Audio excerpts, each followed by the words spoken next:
one veteran. Couldn't explain why when he woke up in the middle of the night he was choking his wife.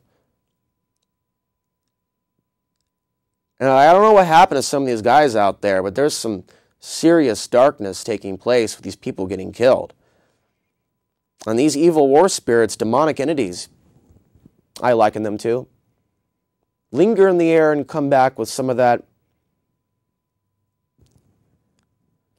what goes around comes around. This is why the Indians, when some of their men went to war, before they even came back and touched their woman, they did a cleansing ritual.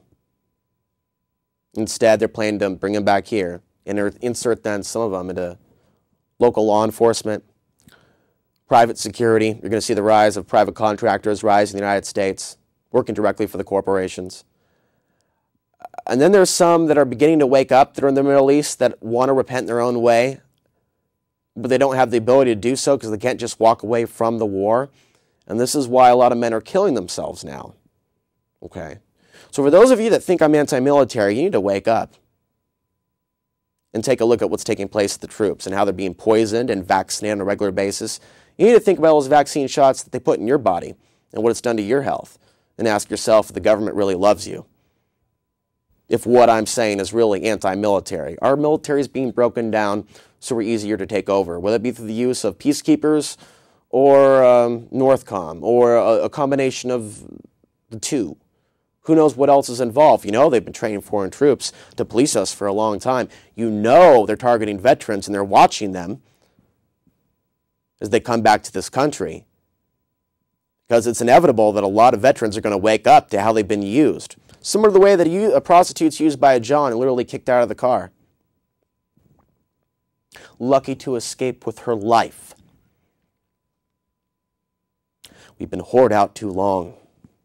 We've been beat down too long, and we've been abused and spat on too long. And we will not compromise our morals or integrity. These people that have hurt our troops, that are stealing trillions from our economy, that are launching predator drones to watch us in the sky, nothing's changed. Congress is guilty, but in the end, are we not guilty by remaining silent? Women don't just let in a man that they don't know into their house when he's knocking and asking, little piggy, let me in. I have hope and change, and I smile a lot. Little piggy, let me in. We would think it would be insane if she were to do that because he was a sharp-dressed man with a wild, sexy smile.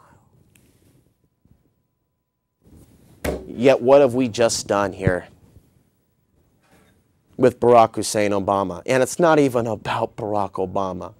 You know, they're trying to totally co-opt the Tea Party too. Sarah Palin now endorses the Tea Party? This is bad, bad news. Let me say this in closing on this topic about politicians and get back to the news. I feel like I had to spit out that word, politicians. This show isn't about politics, it's about reality. I had on some third-party candidates. Adam Kokesh, Shaylee Nightingale. Ron Paul's been mentioned on the show too. We're not going to, however, be able to vote our way out of whatever we're in right now. Nothing's going to change right now as long as these people are in power. And you need to have faith in yourselves no matter how much you want to get involved in talking about the Constitution and talking about these third-party candidates and the campaign for liberty and Ron Paul and this and that. What are you going to do for yourself? Because we don't have any more money left in this country to politically fight back. We've been robbed. And all they need is the bankers to keep continually funding both sides, and they tell you, oh, the grassroots brought Obama up. Yeah, Obama deceived a lot of people and he collected a lot of money, but in reality it was the corporate money, the big, big money that propelled him into power. The Rothschild support, the support of George Soros, the support of Zbigniew Brzezinski, the support of Henry Kissinger, the support of GE, the support of Goldman Sachs. The list goes on and on and on. Also the support of Monsanto. So there should be no surprise why Obama is not doing what he promised he would do. Now that you're beginning to wake up to what's going on, Don't be unrealistic thinking we're going to get out of this next year. I can see the writing on the wall. And if you're honest with yourself, so can you. Yeah, I know, Bill. We're totally running out of time. 44 minutes. All right. U.S. food stamps set ever higher record, 32.8 million. Not much more needs to be said about that. Unemployment benefits in the state of Oregon are costing taxpayers $66 million per week. It's a little statistic I got from reading the Oregonian the other day. So I believe like last year it costed about $5 to $6 billion. This year is probably going to cost $7 to $8 billion, perhaps even more. And it's amazing how many people are losing their jobs going, hey, I'm going to be on unemployment for a whole year because the place closed up, like Beautiful Pizza closed up. And I went back to talk to the guy that made the pizzas and asked him how he felt about it. And he was looking forward to it. And I understand that, but there's just this carefree assumption that the money is just going to be there. And I believe that we're being infantilized to becoming socially engineered, if you will, beyond just entitlement mentality, but conditioned to become beggars. That we're in a conditioning process where the government's got so much, they're getting handed out because they're printing money out of thin air, and all this money is borrowed from China, and we're not even preparing for our own future. Or even doing anything with those Federal Reserve notes. Once we get them from the unemployment department, how do we convert that into energy? How do we do something with the time that we have? If you're sitting back and you're on unemployment, you've got all this time, there's so much stuff you can do without the need for money. There's so many things you can involve yourself in. Time is of the essence and the writing's on the wall. Don't wait and just assume that you're going to be taken care of and the jobs are going to come back. Because we're all in, my friends, in for a rude awakening. I'm very scared about what's going to happen to me when July comes around. And I don't like having to think that I'm going to have to live on the streets or in Central Oregon necessarily because I won't be able to pay rent coming up in the summer.